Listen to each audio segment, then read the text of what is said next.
If you were to call Hinamizawa a rather lonely village, then Taketsudo was outright desolate. For your everyday city boy like me, I just couldn't understand why anyone would force themselves to live here. There were signs that people had, but they were all covered in dust or enveloped in ivy, indicating that it was all abandoned. こんなところにも人は住んでいたんですね。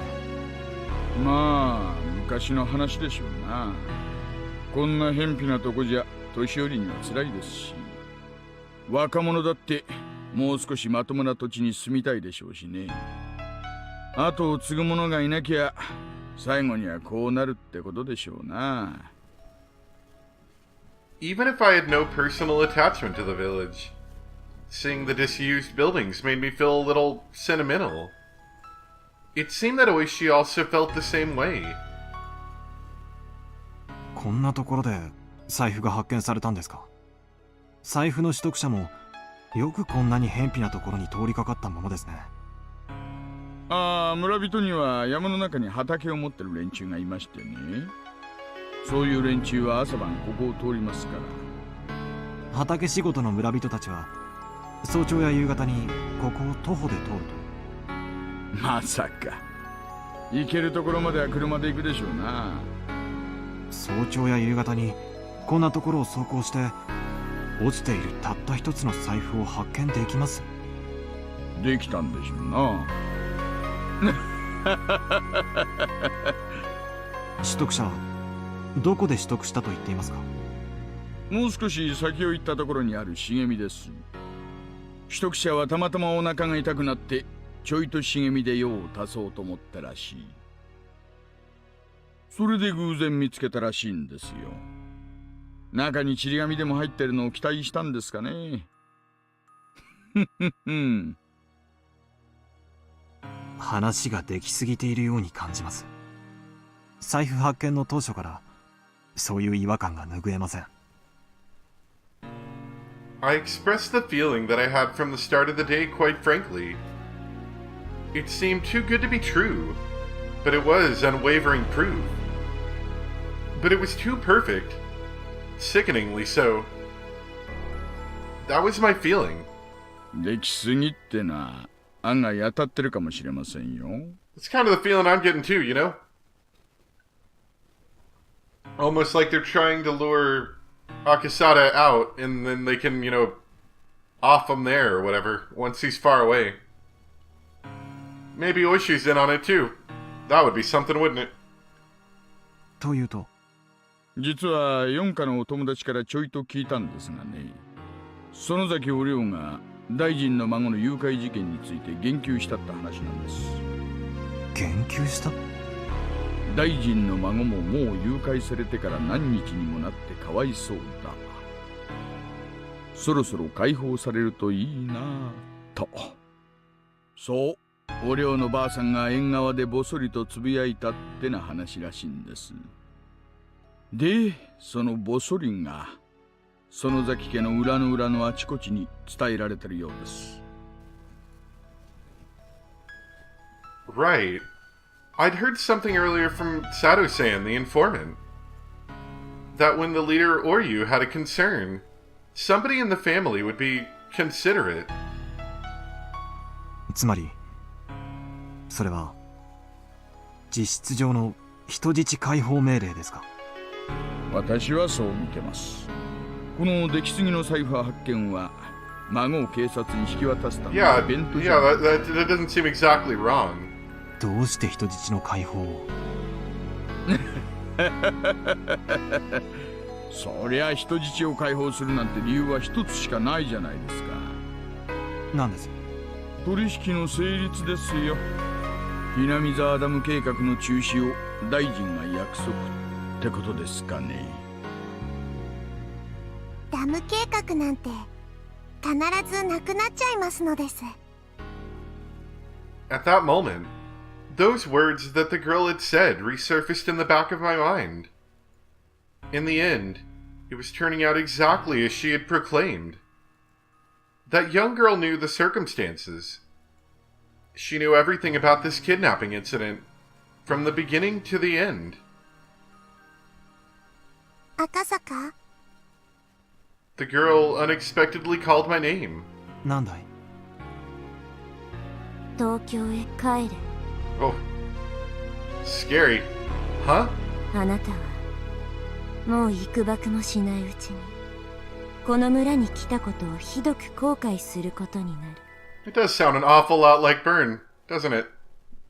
それがあまりにもみすぼらしくて気の毒な姿だから今のうちから警告してあげているのです。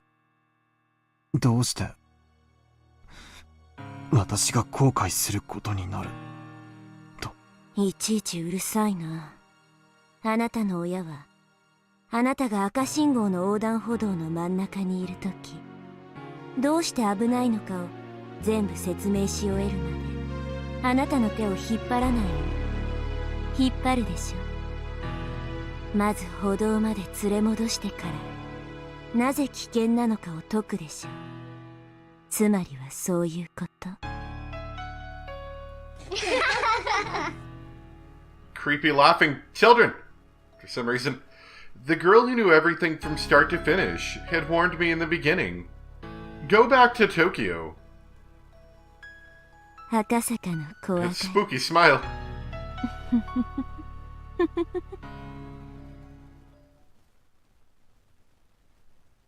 孫は無事見つかるでしょうが、その後はいろいろと厄介な問題になるでしょうな。どう厄介になるかは一警察官の私には想像もつきませんがね。フルでリカって少女ご存知ですか？ What I'd said was such a non sequitur that Oishi sat in stunned silence for a while. もちろん知ってますよ。御三家の一つ、フルデ家の一人娘ですね。どういう少女なんです？おやおや、これは意外な人物名にちょっと驚きです。公安ではフルデ家が臭いと睨んでおられるわけで、私にも情報を分けてくださいよ。あ、いや、そういうのじゃないんです。ちょっと気になったもので。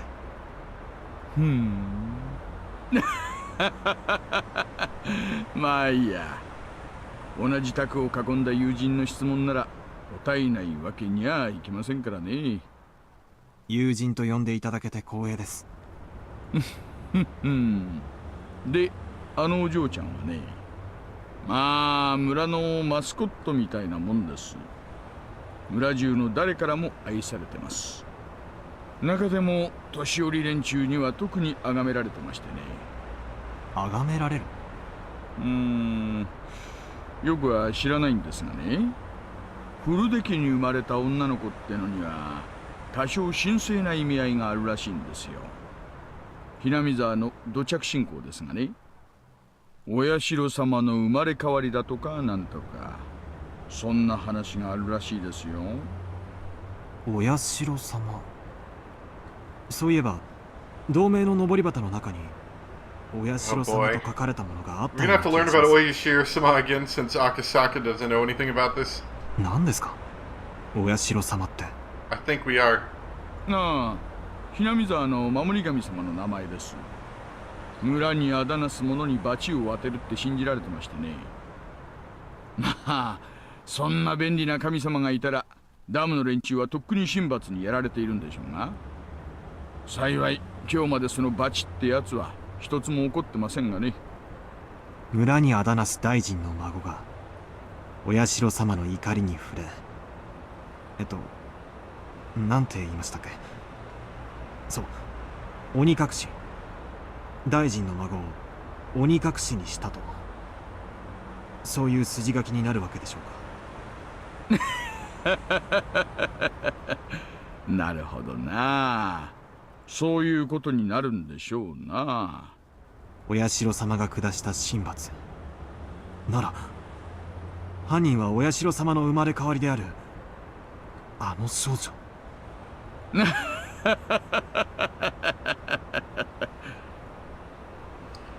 Even I didn't know exactly what I was saying. The fact that that Oishi laughed it off was a bit of a relief. Oishi's joyous laughter was so infectious that I began to laugh like an idiot as well. ありゃ、こりゃ珍しい。Oishi, after laying into the horn several times, rolled the window down and leaned out, waving his arm in an exaggerated manner. It was a car headed the opposite way. Until now, we hadn't run into any other cars except our own. And of all places, it was at this desolate location. It seemed that Oishi knew the owner of that car. The other car also chirped its horn and came to a stop. 入江野先生、こんにちは。The other car's window rolled down slowly, revealing a young man in a white overcoat. He was about my age, or perhaps a bit older. But you really can't judge someone by their appearance. 大石さんじゃありませんか。こんにちは。珍しいところでお会いしますね。そりゃこっちのセリフですよ、先生。まさかこんなところで会うとはね。どうしたんです？いえね、ちょっとした往診です。ありゃ、そうですか。休館とかでしたか。いえ、そんなに大したことではありませんでした。よかったですよ。お医者の世話にならずに済むなら、それに越したことはないです。ではこれで。急いで戻らないとスタッフに怒られますんで。な診療所長さんも大変です。ではでは、お気をつけて。The young doctor named Irie, after gesturing his farewell, drove forward and soon disappeared around a corner. Oishi also drove forwards, but soon came to a stop again. He pulled out a worn map book from the dash. His expression didn't have an ounce of irrelevance. He was perfectly serious. どうしたんです？今日は診療所は往診の日じゃないはずです。よっぽどの休館か、特殊な事情のある患者ということになりますね。Oishi flipped through the pages, opening up the map of Taketsudo. After that, he took a look around and started to figure out what our current location was. その休館が怪しいということですか？言ったでしょう。高津戸地区にね。今私たちがいる道はここ。入江先生はこの道に対して。Having no sense of our surroundings, I couldn't digest anything about the place he was indicating on the map. 私たちは財布の取得場所を目指しています。ちなみに取得場所はここ。でもね、高津戸地区にわずかにある民家に向かうには、そもそも道が違うんです。つまり入江医師は民家のない方角から来たと。山間の段々畑で農作業中に誰かが倒れたってのでない限りね。人が倒れて医者が呼ばれたら普通は連れ帰って詳しく調べるもんです。でもさっき入江医師は大したことはなかったと言いましたね。車には他には誰も乗っていなかったようですし。Unless he stuffed the kid in the trunk, which actually would be a good thing, probably, to get him away. Oishi didn't say any more than that. I also said nothing more. That doctor just now examined a patient. Close by. Only that. The noisy radio had suddenly gone quiet. The sky had just suddenly turned an oppressive color.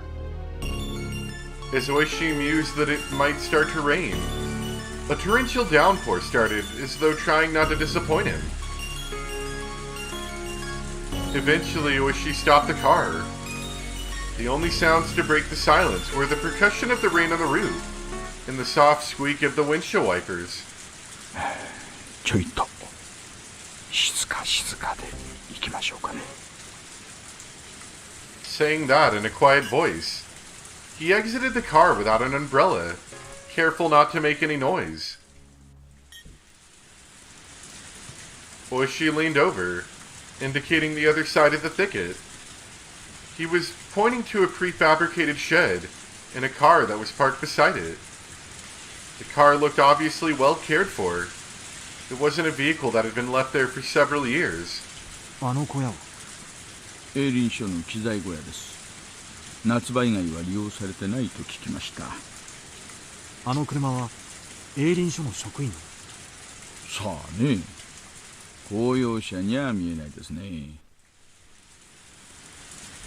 Oishi was playing it cool, but my nervousness was gradually increasing. 一応は念のため。Saying that, Oishi returned to the car. I thought he was going to get an umbrella, but he had grabbed the onboard radio instead. もしもし、大石です。聞こえてるかな？こんにちは、こんにちは。はい、沖宮 PS。大石さん、感度良好です。どうぞ。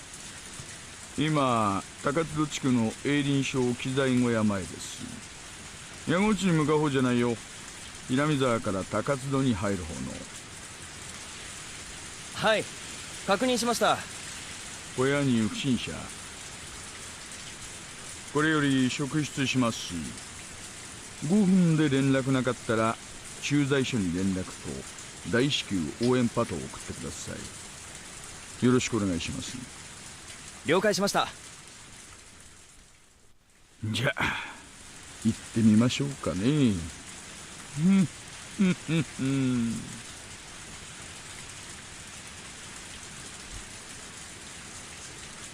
Since he was first confined here, he'd heard the sound of a car multiple times. Okay, so we're back to the kid again. Gotcha.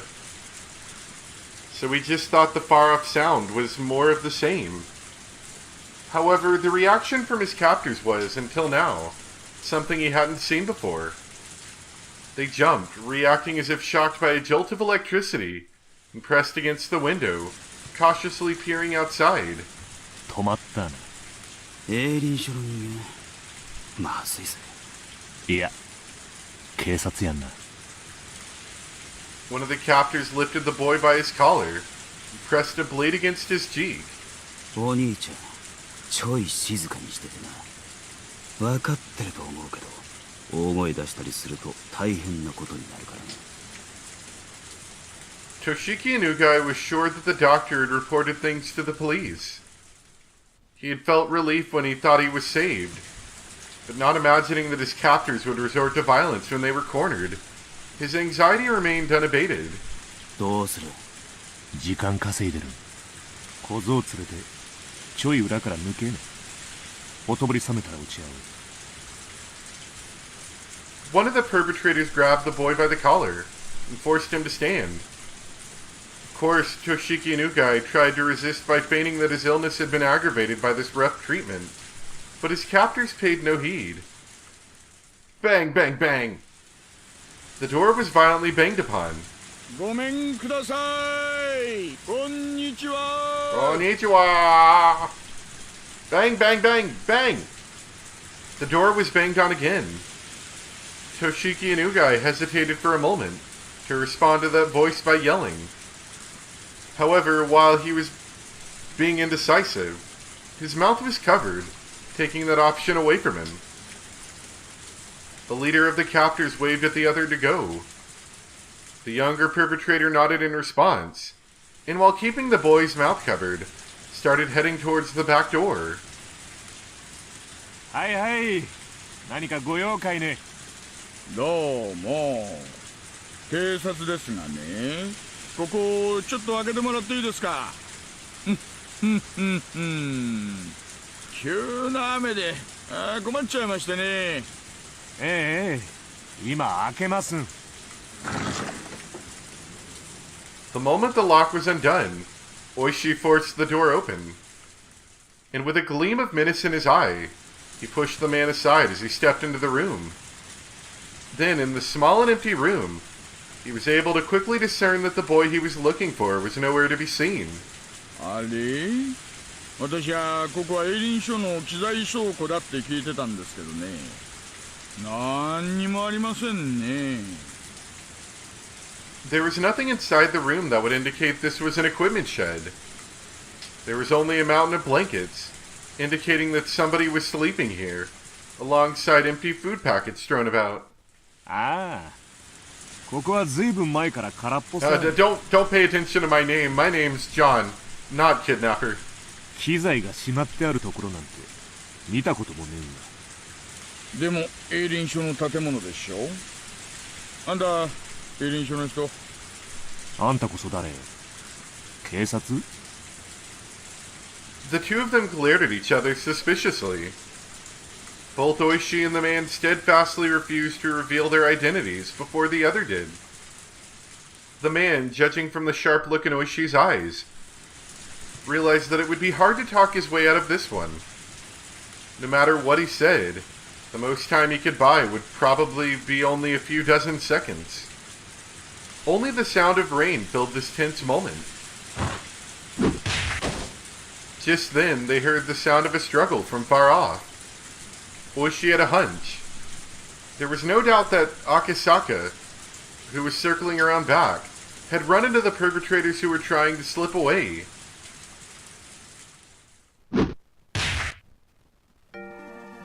Oh, as Oishi thought that, the man in front of him reacted a moment faster. The man swung with an attack that was more intended to obscure Oishi's vision, rather than actually hit him in the face. Seizing his opportunity, the man aimed a kick at Oishi's groin without any hesitation. But he missed his mark, and was unable to land that critical blow. The man, trying to pin Oishi, grabbed him by the base of his neck with both hands, and fiercely tried to push him down. But as Oishi fell backwards, as if kicking the man upward, he dug his foot into the man's midsection. Do we get to have, like, cool Oishi fight sequence now? With that leg acting as a fulcrum, the man was flung by the falling Oishi as if by a circle throw. The two of them squared off in the pouring rain. 面白いじゃないの。俺とやろうってか。 You might want to put down the jacket, Oishi. You're gonna need both your hands here. Get them out of your pockets. ね。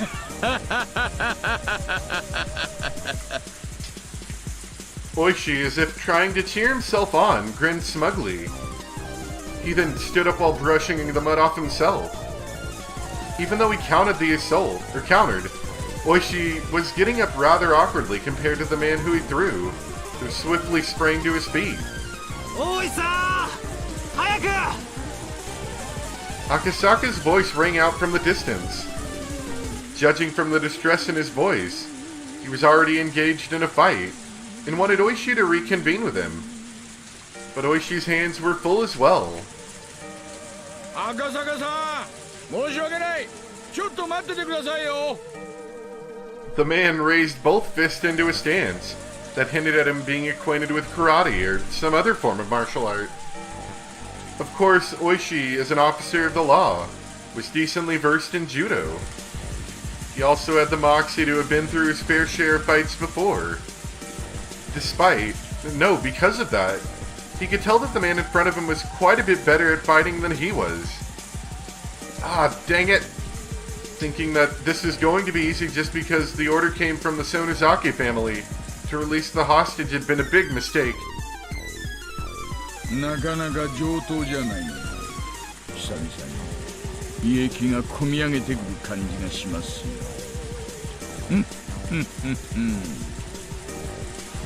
Oishi played off the situation like it was no sweat. His opponent, seeing his attitude, took that to mean that Oishi wasn't going to go down easily. The man wildly charged forward, attempting to grab Oishi. If the man managed a successful clinch from his low stance, Oishi would be tackled to the ground and end up being mounted. It was something you often saw when children fought, but it was really a bad position, since you couldn't do much once you were in it. Oishi, responding to that move, also lowered his stance to collide with the man head-on.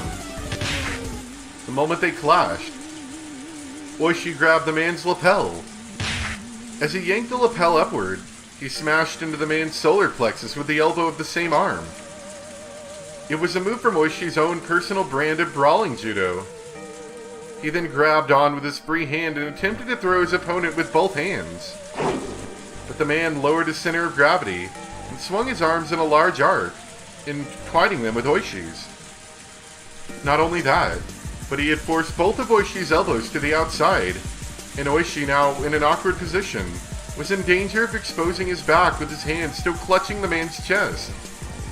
This guy practiced Aikido or grappling, didn't he?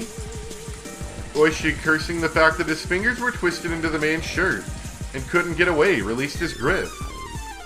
But he was still in the awkward position of being bent over. And to top it off, at zero range, the man was able to read Oishi's movements completely as he tried to squirm his way into a better position. And then took the palms of his hands and swiftly clapped them over both of Oishi's ears. Nuts! Clapping the ears in any other martial art, except for self-defense, was basically forbidden. Karate and Judo didn't recognize it as a legal technique. It was that much of a simple and dangerous attack. Oishi raised both his hands as he tried to reflexively clutch at his own ears. But before that could happen, the man wrapped his arms around Oishi's neck. His thick biceps clenched firmly around the base of Oishi's neck like a vice. Oishi instinctively thought he was going to be killed. After all, it wasn't hard to believe that a man like this, who was accustomed to fighting, could crush his opponent's neck from this position. But his opponent didn't do that. He had chosen to keep his hold and force Oishi to lose consciousness. That's why Oishi at that moment, even though his face was twitching, was grinning widely. Even though his opponent had a chance to kill him, he didn't choose to. He was thinking, this guy has no intention of killing me. However, even though that might be the case, the man's hold on his neck was by no means gentle. In no time at all, Oishi's consciousness began to fade. Having the experience of being taken down countless times in judo during his student days, Oishi was utterly resigned to the fact that it was over.